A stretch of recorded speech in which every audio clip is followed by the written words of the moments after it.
हथवा में शोभेला, हथवा में शोभेला संजीवनी पहाड़ हो, भूलैहा जनी हमनी के।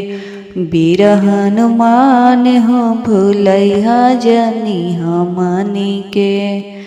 हथवा में शोभेला, हथवा में शोभेला अवल पहाड़ हो, भूलैहा जनी हमनी के। पवन कुमार हो, भूलैहा जनी हमनी के। लाल लाल दहिया तोहर लाल बाला गोटा हो, लाल लाल दहिया तोहर लाल बाला गोटा हो। हथवा में शोभेला, हथवा में शोभेला गदवा विशाल हो, भूलैहा जनी हमनी के। अंजनी के लाल हो, भूलैहा जनी हमनी के।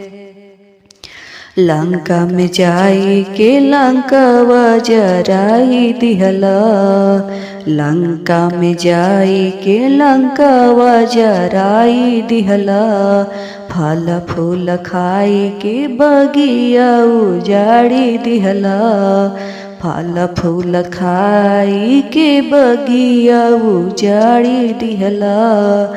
अक्षय के मारी के, अक्षय के मारी के कैला संहार हो, भूलैहा जनी हमनी के। वीर हनुमान हो, भूलैहा जनी हमनी के। हथवा में शोभेला, हथवा में शोभेला गदवा विशाल हो, भूलैहा जनी हमनी के। अंजनी के लाल हो, भूलैहा जनी हमनी के। राम राज गद्दी पले लोग सब आइल, राम राज गद्दी पले लोग सब आइल।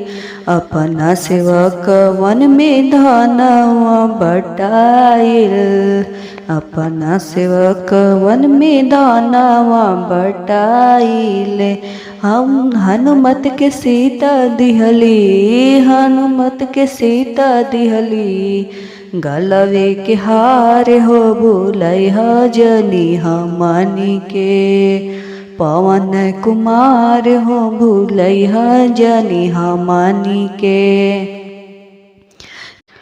एक भक्त राम जी से शिकायत जाके कइले, एक भक्त राम जी से शिकायत जाके कइले।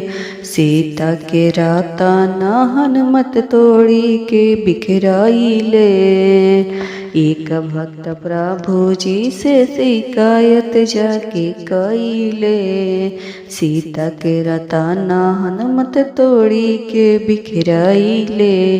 बिना हर दर्शन के, बिना हर दर्शन के जीवन बेकार हो, भूलैहा जनी हमनी के। अंजनी के लाल हो, भूलैहा जनी हमनी के। अंजनी के लाल हो, भूलैहा जनी हमनी के। हथवा में शोभेला, हथवा में शोभेला संजीवनी पहाड़ हो, भूलैहा जनी हमनी